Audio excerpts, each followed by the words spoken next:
జై తెలంగాణ. అందరికీ నమస్తే. నేను మీ ఆసంపల్లి సంపత్ కుమార్. ఎట్టకేలకు ఈరోజు న్యాయం గెలిచింది, ధర్మం నిలిచింది అనే విధంగా మరి ఈరోజు ఏదైతే ధన బలానికి మరి ఒక ఉద్యమకారునికి జరిగినటువంటి అప్రజాస్వామికంగా జరిగినటువంటి పోరాటంలో ఈరోజు ధన ప్రభావం మీద మరి ఉద్యమ ప్రభావం గెలిచింది, ఉద్యమ వీరుడు గెలిచింది అని ఈరోజు స్వయాన కోర్టే తేల్చి చెప్పింది. ఎందుకంటే ప్రీతమ నాయకులు చెన్నూరు అభివృద్ధి ప్రదాత మరి కూలితల్లి కుండలో మెతుకు, అదేవిధంగా తెలంగాణ ఉద్యమంలో తొలగించి ఒక ఉద్యమకారుడిగా తెలంగాణ రాష్ట్రాన్ని సాధించేంత వరకు కూడా మరి యావత్ విద్యార్థి లోకాన్ని ఏకం చేసి ఈరోజు చెన్నూరును నేటి చెన్నూరుగా చేసి ఈరోజు ప్రజాస్వామ్యబద్ధంగా రాజ్యాంగబద్ధంగా మరి గెలుచుకున్నటువంటి కేతంపల్లి మున్సిపాలిటీలో 22 సీట్లకు గాను 14 సీట్లు గెలుచుకొని ఈరోజు రాజ్యాంగబద్ధంగా ఉన్నటువంటి ఈ యొక్క బాలకృష్ణ గారిని మరి అప్రజాస్వామికంగా రాజ్యాంగానికి తూట్లు పొడిచే విధంగా ఏదైతే మరి మంత్రి వివేక్ గారు మరి బాలకృష్ణ గారి పైన రాజకీయ కుట్రలు చేసి ఎలాగైనా కేతంపల్లి మున్సిపాలిటీలో కాంగ్రెస్ జెండా ఎగరవేయాలన్నటువంటి ఒక కుసంస్కారమైనటువంటి మరి చరిత్రతో ఈరోజు బాలకృష్ణ గారిని అన్యాయంగా, అక్రమంగా, అనైతికంగా అరెస్టు చేయించి మరి జైల్లో రిమాండ్కు తరలించడం జరిగింది. ఈరోజు ప్రజలందరూ కూడా గమనించడం జరిగింది.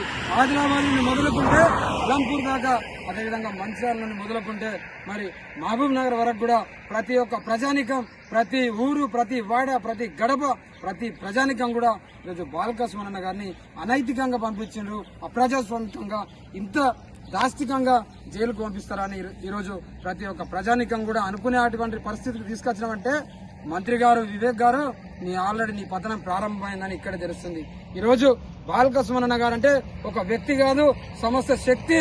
మరి బాలకృష్ణ అంటే నువ్వు ఏదో వ్యక్తిలాగా అరెస్టు చేసినావు. బాలకృష్ణ గారికి జైలు కొత్త కాదు, బెయిల్ కొత్త కాదు. ఆనాడు తెలంగాణ ఉద్యమంలో మరి తెలంగాణ అనే పదాన్నే నిషేధించిన రోజు జైలు గోడల మధ్య జై తెలంగాణ నినాదాన్ని గట్టిగా చాటి చెప్పినటువంటి ఒక మహానుభావుడు. అలాంటి వ్యక్తిని పట్టుకొని ఈరోజు జైల్లో వేసిన ఈ యొక్క లాఠీ బలగాలతో, ఈ యొక్క అధికారుల యొక్క విధ్వంసాలతో ఈరోజు ఈ తలమలంతో బాలకృష్ణ అరెస్టు చేయించినావు. కానీ నీ యొక్క అరెస్టులతో బాలకృష్ణ భయపడ్డాడు కాదు.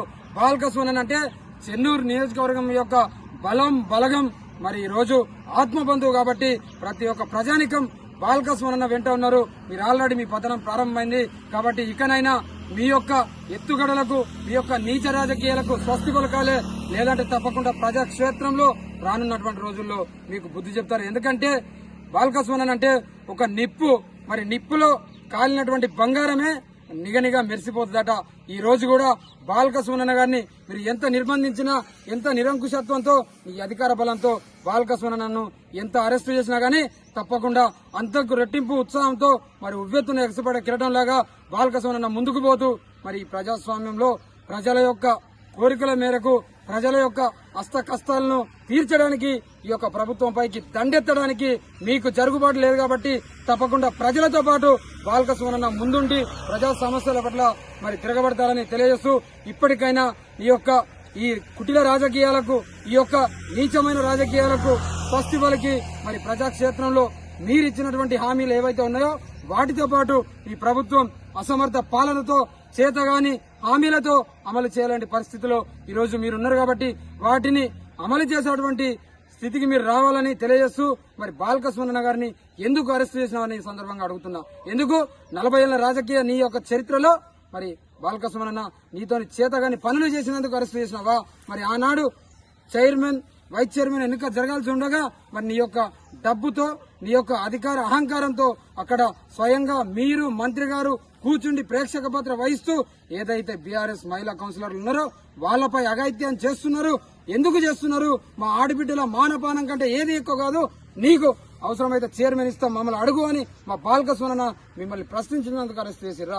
మీ యొక్క 40 ఏళ్ల చరిత్రలో తుంతుంగా వాగుపోయి బ్రిడ్జి కట్టనందుకు మా బాలకృష్ణ కట్టినందుకు అరెస్ట్ చేసినావా? నీ యొక్క 40 ఏళ్ల జీవిత చరిత్రలో, రాజకీయ చరిత్రలో మరి ఏదైతే శుద్ధాల వాగిపోయినా నీతో సాధ్యం కానటువంటి బ్రిడ్జి కట్టినందుకు నువ్వు అరెస్ట్ చేసినావని ఈ సందర్భంగా అడుగుతున్నా. ఈ రోజు నేనే కాదు, ప్రతి ఒక్క చెన్నూరు నియోజకవర్గం ప్రతి గొంతు కూడా నీ పైన ఎక్కుపెడుతుంది. తప్పకుండా రానున్నటువంటి రోజుల్లో మీకు బుద్ధి చెప్తారని తెలియజేస్తూ చివరగా ఒక్క విషయం, సూర్యుడిని అరిచేతిని అడ్డుపెట్టి సూర్యుడిని ఆపలేవు. నీ యొక్క అధికార నిరంకుశత్వంతో బాల్కసుమన్ యొక్క పోరాటాన్ని ఆపలేవు. ఎందుకంటే పోరాటం అంటేనే బీఆర్ఎస్ కుటుంబ సభ్యులందరికీ కూడా మాకు ఒక పోరాట స్ఫూర్తి. కాబట్టి తప్పకుండా నీ యొక్క దుందుడుకు లెక్కలతో, నీ యొక్క డైవర్ట్ పాలిటిక్స్ తో మరి ఎక్కువ రోజులు ఈ చెన్నూరు నియోజకవర్గంలో ఈ యొక్క ఆటలు సాగవు. నువ్వు ఎన్ని కేసులు పెట్టినా, ఎన్ని నిర్బంధాలు పెట్టినా తప్పకుండా నీ పైన పోరాటం చేస్తాం. నీ యొక్క హామీలు అమలు చేసేంత వరకు కూడా ప్రతి ఒక్క వ్యక్తి కూడా, ప్రతి ఒక్క బీఆర్ఎస్ సైనికుడు కూడా బాల్కసుమన్ అభిమానులుగా తప్పకుండా ముందుకు పోతామని తెలియజేస్తూ ఇప్పటికైనా నీ కుటిల రాజకీయాలకు స్వస్తి పలకాలే. మరి బేషరతుగా యాతన్పల్లి మున్సిపాలిటీ ప్రజలకు, అదేవిధంగా కౌన్సిలర్లకు క్షమాపణ చెప్పాలని తెలియజేస్తూ జై తెలంగాణ.